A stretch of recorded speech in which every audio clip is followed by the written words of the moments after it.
आज का डिस्कशन काफ़ी सब्जेक्टिव होगा, जिसमें हम 1 और 7 हाउसेस को कहीं ना कहीं डिस्कशन करेंगे।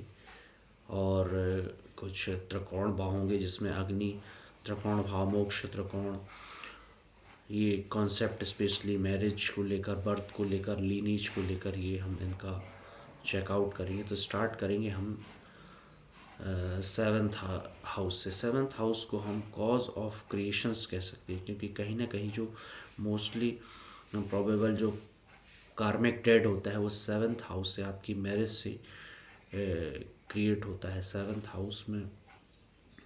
और फर्स्ट हाउस, क्योंकि फर्स्ट हाउस आप स्वयं हैं, सेल्फ को रिप्रेजेंट करते हैं। तो फर्स्ट हाउस, सेवन्थ हाउस के बाद डिस्कशन 1, 5, 9 के एक्सेस का करेंगे, क्योंकि पंचम हाउस और 9वें हाउस के बीच सेंटर में कहीं ना कहीं मैरिज हाउस होता है, तो पूरी लाइफ को जो है बैलेंस करता है। अब अग्नि से हम उत्पन्न होते हैं, कहीं ना कहीं अग्नि कष्टकारी होती है। जब माँ बच्चे को जन्म देती है तो कितना पेन उसको होता है, वह पेन कहीं ना कहीं 1, 5, 9 एक्सेस क्रिएट होता है। उसके बाद हमें लाइफ में सक्सेस मिलती है, क्योंकि फर्स्ट हाउस आप स्वयं हैं, फिफ्थ हाउस आपके बच्चे हैं, और 9th हाउस आपके फादर हैं। और फिर उसके बाद 7th हाउस जो आता है वो आपकी मैरिज को, पार्टनरशिप को रिप्रेजेंट करता है। तो कहीं ना कहीं एक मिडिल पाथ 7th हाउस बनता है।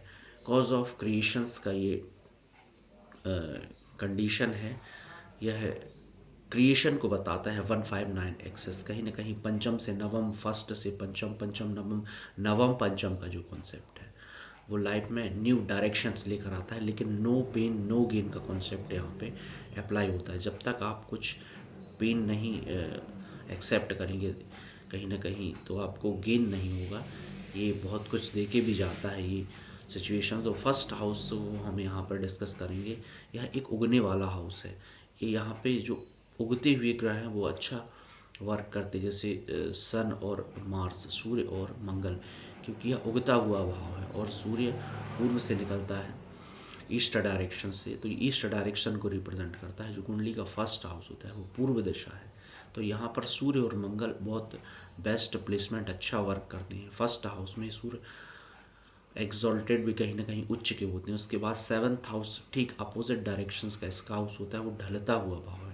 यहाँ पर कोल्ड प्लैनेट अच्छा वर्क करते हैं। 7th हाउस में कहीं ना कहीं सूर्य अस्त होते हैं, क्योंकि पूर्व से, ईस्ट से वो राइज होके वेस्ट में ढलते हैं। तो यहाँ पर शुक्र और शनि कहीं ना कहीं मैरिज में अच्छा रिजल्ट देते हैं। आप अपनी पिता से भी 7th हाउस के जो गेन हैं आपके फादर के, वहाँ से भी उसको चेकआउट कर सकते हैं। फिर चाहे वो लोन हो, कर्जे हो, ईगो हो, या फिर आपने जो भी अपने फादर से लीनेज में, वंशावली में लिया है, इनहेरिटेंस में लिया है, उनको आप 7th हाउस से चेकआउट कर सकते हैं। तो ऐसा ये मैरिज के लिए फर्स्ट और 7 की क्रिएशन आप देखें। एक और कनेक्शंस होता है 2, 5, 9, सेकंड हाउस, फिफ्थ हाउस और 9th हाउस। ये कनेक्शंस बताता है कि आपके पूर्वजों ने सेम ही फैमिली में जन्म लिया है। ये अगर कैसे भी करके 2, 5, 9 जो हाउसेस हैं, अगर वो कहीं ना कहीं कनेक्ट होते हैं कैसे भी करके, चाहे वह नक्षत्र वाइज हो या ग्रहों के एस्पेक्ट से या लॉर्ड एक्सचेंज हो उन भावों के, तो कहीं ना कहीं पूर्वजों के कर्म यदि आपके खराब हैं तो आपकी लीनेज, वंशावली पे उसका इफ़ेक्ट होगा। कर्म खराब हो जाएंगे तो आपकी लीनेज, वंशावली डैमेज होगी और इंसान की मैरिज लाइफ डिस्टर्ब होगी। मैरिज लाइफ डिस्टर्ब होगी तो कहीं ना कहीं जो बच्चे आपकी फैमिली में बर्थ लेंगे, जन्म लेंगे, वो कहीं ना कहीं सुख नहीं देख पाएंगे अपनी लाइफ में, पीस ऑफ माइंड, या हैप्पी नहीं होंगे। तो ये जो लीनेज वाला एक कॉन्सेप्ट है वो भी आपको चेकआउट करना है।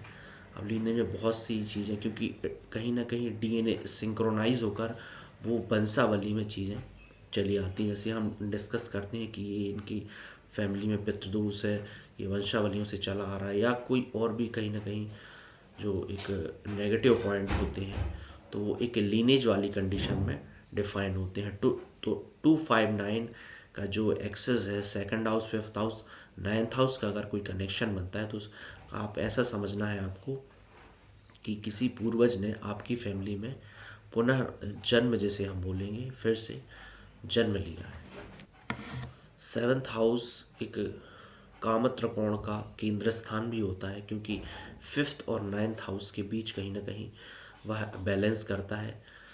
और उसके बाद डिस्कशन हम करेंगे, शनिदेव सेवन्थ हाउस में एक्सॉल्टेड होते हैं, उच्च के होते हैं, दिग्बली यहाँ पर आकर वह होंगे और डायरेक्शनल स्ट्रेंथ में होंगे, क्योंकि शनिदेव एक कोल्ड प्लैनेट है और सेवन्थ हाउस भी कोल्ड प्लेस्ड होता है। तो यहाँ पर हैवी कार्मिक डेट होता है आपकी मैरिज को लेकर, आप उससे बच नहीं सकते, क्योंकि सेवन्थ हाउस जो है एक मैरिज के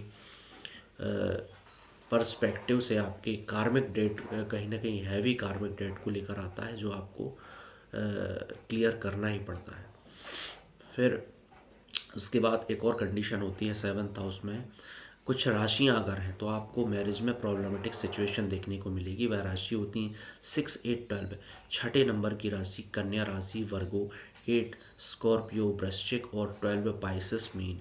ये सेवन्थ हाउस में, मैरिज हाउस में, पार्टनरशिप के हाउस में अगर ये 3 राशियाँ प्लेस्ड हैं तो कहीं ना कहीं very very it is very very heavy कार्मिक डेट मैरिज को लेकर। यहाँ आपको शादी का लाभ नहीं मिल पाएगा। मैरिज के टाइम पर कहीं ना कहीं कन्फ्लिक्ट होना स्टार्टिंग से ही, या डिस्प्यूट होना, सर्विस आपको देना पड़ेगी मैरिज में, कुछ बहुत प्रॉफिटेबल चीज़ें नहीं होंगी, कोर्ट केस की पॉसिबिलिटी बनती है, मेडिकल इशू होते हैं, एक्सपेंसेस खर्चे बढ़ेंगे। तो ये ओवरऑल कंडीशन जब सेवन्थ हाउस में 6, 8, 12 ये 3 राशियाँ प्लेस्ड होती हैं तो प्रॉब्लम होगी। अब बात आती है सेवन्थ हाउस के करेक्शंस की। सेवन्थ हाउस का करेक्शंस आपको करना है तो पहले चंद्रमा को आपको करेक्ट करना पड़ेगा। चंद्रमा हमारी कुंडली के ओवरऑल चीज़ों को रिप्रेजेंट करता है, क्योंकि चंद्रमा मन है। चंद्रमा को आप लाइटली नहीं ले सकती, क्योंकि जहाँ मन अनबैलेंस हुआ तो पर्सनल और प्रोफेशनल लाइफ वैसे ही अनबैलेंस होती है। राहु केतु भी अगर सेवन्थ हाउस में प्लेस्ड हैं तो चंद्रमा की करेक्शंस अगर आप करते हैं तो उतने प्रॉब्लमेटिक नहीं होंगे राहु और केतु, क्योंकि कुछ कुछ कंडीशन में राहु केतु सेवन्थ हाउस में भी अच्छा रिजल्ट देते हैं। आप उसमें जॉइंट अकाउंट ओपन कर सकते हैं, कि भी एक रेमेडी, अगर आप जॉइंट अकाउंट ओपन करते हैं अपने पार्टनर का, या आपको बिजनेस पार्टनर उसको बनाते हैं पार्टनर को, तो ये कहीं ना कहीं बेनिफिशियल होगा। कुछ कंडीशन में एक्सट्रीम पावरफुल सिचुएशन क्रिएट करके लाइफ में राइज देते हैं राहु और केतु। अब वो चेकआउट करना पड़ेगा कि उनका डिस्पोजिटर किस कंडीशन में है। इसके बाद लास्ट का डिस्कशन है वो काफ़ी most of the danger discussion हम करेंगे। कुछ पर्सन ऐसे होते हैं, कुछ व्यक्ति होते हैं, जातक ऐसे होते हैं जिनकी कुंडली में कहीं ना कहीं आप चेकआउट कर सकते हैं वो मैरिज के लिए बने ही नहीं होते। वह अपने क्रिएशन से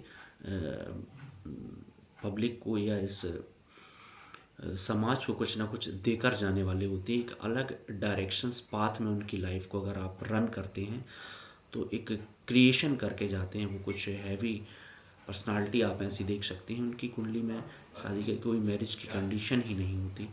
तो आप सेवन्थ हाउस में अगर कहीं ना कहीं सैटर्न, मार्स और राहु, शनि मंगल राहु की प्लेसमेंट कॉम्बिनेशन से होती तो ये हैवी कॉम्बिनेशन होगा, क्योंकि सेपरेट शनि कभी ना कभी तो आपको प्रॉफिटेबल भी होता है। हमेशा शनि आपको लॉस नहीं देता, लेकिन ये शनि मंगल राहु का कॉम्बिनेशन, फर्स्ट कॉम्बिनेशन अगर सेवन्थ हाउस में है, दूसरा कॉम्बिनेशन शनि मंगल केतु कॉम्बिनेशन, या सेपरेटली सैटर्न और सूर्य, शनि और सूर्य का कॉम्बिनेशन अगर मैरिज में है तो आप मैरिज ना ही करें तो बेस्ट है, क्योंकि कहीं ना कहीं problematic, heavy problematic situations create करेगा। आप अपनी लाइफ डायरेक्शन को एक अलग पाथ में लेकर जाते हैं। तो ये हैवी कार्मिक डेट होता है आपकी सेवन्थ हाउस को लेकर, मैरिज को लेकर। ये कॉम्बिनेशन मैंने आपसे डिस्कस की, और ओवरऑल जो आज हमने डिस्कशन किया वो आपकी पर्सनालिटी और मैरिज के बीच चीज़ों को डिनोट करेगा। और ये 159 का एक्सेस हो, चाहे पुनर्जन्म की बात हो, आपके पूर्वज ही आपकी फिर से आपकी फैमिली में जन्म लिया, 259 की बात हो, तो ओवरऑल डिस्कशन हमने किया। बाकी नेक्स्ट और प्रीवियस वीडियो में आप चेकआउट करें।